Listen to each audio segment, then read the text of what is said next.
I like that. And, I had no idea until you were telling me off air. You mentioned it to me, and I was like, wow, it's interesting, fascinating, how music evolves. And I know, like, a lot of our music comes from blues, like rhythm and blues. Right. That's, like, the core of it, which I had no idea. I learned that when I was, like, about 19 years old, and I learned it from a guy who I was dating at the time. He was taking music. And that's how I learned, because, part of like his projects, he had to go back and listen to Chuck Berry and all these music. And that's how I learned that, everything comes or stems from rhythm and blues. Yes. Which I didn't even know. It's just interesting how it's like, if you don't really dive into the core of like where everything comes or originates from, you don't know. You think it's, you don't know where it comes from. You just think it's just music and that it just happened and that's it. Mm-hmm. It's crazy. And, I was telling you guys about the restaurant Lambert, and off air also Dr. Logan Westbrook was telling me that it's a restaurant. It's in Arkansas. As a matter of fact, it's on the main thoroughfare between St. Louis and West Memphis, Arkansas. And you've been there, you said. Yes. Yes, I've been there. Yes. And you said the food is really good. Very good. Yes, it is. My son had a dish. My daughter said she had a burger, but my son had this dish where it had like three different types of music. 3 different types of meats, that he like had. But that roll looked really good. It's world famous, and if I'm not mistaken, I think originally it started out as a truck stop. Oh. But now families, when you stop by, they're just loaded up with families, and they look forward to just stopping by there and enjoying that food, and to see those waiters throwing those rolls.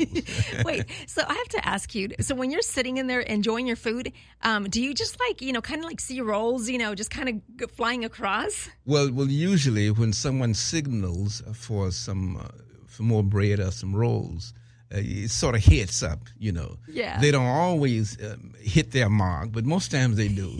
And they throw it and you catch it. Yeah. What if you don't catch it? It just goes.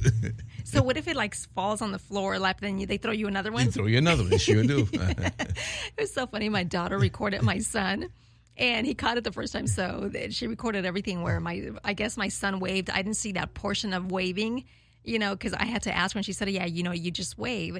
And so I just saw where the guy at the counter, said bread, hot bread, yeah. And then like he threw it, and then my son caught it. That was funny. Then all I saw was they're with their grandmother, on their dad's side. And she brought her niece along, and all I saw was, because the niece was sitting like directly in front of my son, so all I saw was like the niece, like she heard the bread, and then I see her like kind of move off to the side. She's probably like, oh, I don't want to get smacked with a roll. So you guys, I have to tell you, Dr. Logan Westbrook, he has chronicled the rise of artists such as Elvis, Michael Jackson, Prince, Aretha Franklin, Sade, Janet Jackson, Nelly. Yes. Nelly's another one. Wow. Nancy Wilson, Mariah Carey, Gamble and Huff, Harold Melvin, and the Blues Notes, Chuck Brown, and the Soul Searchers.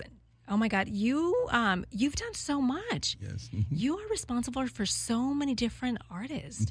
How did you get started in the music industry? Like, what made you decide that this is where you wanted to park? Well, it really was somewhat of a fluke. I was living in Chicago at the time, and RCA Victor Distributing Corps, they offered a management training program, and I applied and I was accepted. And in a management training program, you work in various areas of the company. Now, as a distributing corps, at the time, they were distributing the Whirlpool washers and dryers. They were distributing the phonograph players, they call home entertainment centers. And they also were distributing RCA records. And as I was working in the various departments, I ended up working in the record division. And that was the beginning of it, when I started working and training in the record division, and I never looked back. That's interesting because, I noticed that I don't think they do that these days where they offer training programs. But when I first started working after I graduated from high school, one of my, I guess I would call it real jobs, because it was like a full-time job, was working for William Morris Agency. And if you wanted to become an agent, that's where they offer you would have to become an agent trainee. And they would go through the extensive training of you'd have to, first you were like in the mailroom, and then after the mailroom you'd go into like the dispatch, which, you would deliver packages to like, the clients or the studios. And then after that, then if you graduated from that, then you would go onto a desk and be an assistant to one of the major agents. Then, if you were good enough, then you would become an agent. So it's interesting that you say that, because now you don't see that these days. But back then they offer that. That's interesting. And you've done so much. You've also written books, which is The Anatomy of Record Company and also The Anatomy of Music Industry and also the Harvard Report. I was reading it, and I like how you lay everything out, specifically going from like the beginning until like the end. And, anyone that wants to get into or is trying to get a music deal, I would think that they don't really, I'm sure after a while when you become, big, then I'm sure you need to have like a publicist, a manager. But when you're starting off, it just seems to me like your book, it's so, it's so simple that you can just grab your book and guide yourself through what it is that you should get or you need to make a deal, so you don't get stiffed or, like along the way. But it's really good. I like how you label everything in steps, what you need to do. Well, the idea was to write that book. I deliberately wrote the book in layman's terms, so the average person could pick it up and could read it and could understand exactly what was being said and what one should do. That was the idea. What made you decide to write the book? Well, I was teaching a course at California State University, and the course is called The Anatomy of a Record Company. And as I was teaching that course, we discovered, my students and I, that there were no books on the market that one could use from a studying standpoint. So they suggested, Dr. Westbrooks, why don't you write a book? So that was the beginning of it. So what I did, I just started taking notes and using the syllabus that I was using for that class, and I laid it all out. And now this was in the 80s, and this was really my very, very first book. And the idea was so that a layperson could pick up that book and could read through it and find out what the record business was all about and just follow it as a blueprint. But that was the idea, and that was why that first book came about. Yeah, they're really good books, and these books they're used now to teach classes. They're used in different colleges and universities throughout the country. Wow, that's interesting. Yeah, it makes it very easy to understand the industry of how it works and what it is that you need to do.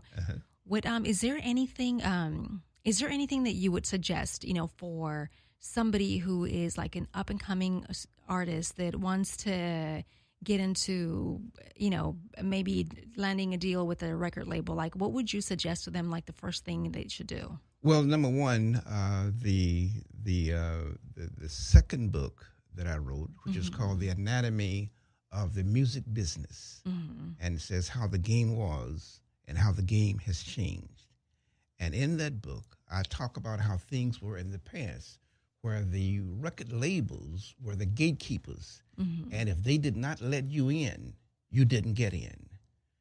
And also, years ago in recording, the labels, they had these big, huge recording studios where they would spend hundreds of thousands of dollars recording an artist. But the way it is now, in one's bedroom, with two little small pieces of equipment, they can do exactly the same thing that they did years ago in those big, huge, expensive recording studios. So that is the way that things have changed. Fortunately for the artists in the past, if the record label didn't let you in, you didn't get in. And as a result of that, these artists were so talented and they were so creative, and they started seeking other means to get out there. And now with technology, you really don't need those big major labels or record companies. So consequently, all of them have gone out of business. It's only 3 that's left now. And as a result of that, you have so many young new artists that's hitting the scene now, that's earning big dollars and in a big demand throughout the entire world as a result of what's going on now. But that's due to technology of today. with the streaming, YouTube, and all the other devices from a technical standpoint that a young artist can use to get his music out there. And like those three companies are Capitol, Warner Music, and who's the other one? Capitol, Warner, and I think it's over there where the young lady's name, Sylvia Rome. It's just those three. Okay. And all of the others out of business completely. They are, yeah. It's interesting how you just like see there's very few. It's not like it used to be in the past. Right. Yeah, it's interesting. Do you also find that, I could be wrong because, maybe now everything, like you said, it's everything like out in the internet, but do you find now that artists are making more money than in the past? Well, yes, they are. They are, right? They are making more money in the past because they are getting a bigger piece of the pie. Yeah. See, in the past, everything was controlled by the record label, and you just merely got what they gave you in a sense. Yeah. But the way it is now, the artists, they're in complete control. They decide what they're going to release. They decide when they're going to release it and when to put it out there. So and also they control all the monies that's coming in. So consequently, they get a bigger piece of the pie, and that's good. It's good, but then at the same time, I feel like, that kind of sucks because then all these great artists in the past, they kind of got cheated. You know what I mean? Like they didn't make as much money as they could have, when you compare to the artists nowadays, like, like a Justin Bieber, who's the other guy? I want to say Chase, but is it Chase? Well, Chase, Bruno Mars. Yeah, Chase, right? Yeah. Yeah, so it's just like they make so much money. It's just, to me, it's ridiculous the kind of money that they make. Well, now in the past, when artists were signed to a major label, it was a major investment because when an artist, number one, there was the advance that they would give to the artist. Yeah. And secondly, when they would take them into the recording studio, which was a big gamble, and it would cost hundreds of thousands of dollars to record that artist in that studio. And once that record is released, it's questionable if it's going to hit. Right. From the standpoint of the label, you're hoping that it will hit. Yeah. But now, before they can start paying that artist monies, they've got to recoup all of those monies that they have put into their recording. So consequently, it'd be a long time before that artist start receiving any monies. So consequently, the way the artists got over was that they earned their monies from the personal appearances from their shows, but not necessarily from the record label. The way it is today, they get all of it. Yeah. Which is good. Yeah, no, it's good. Yeah.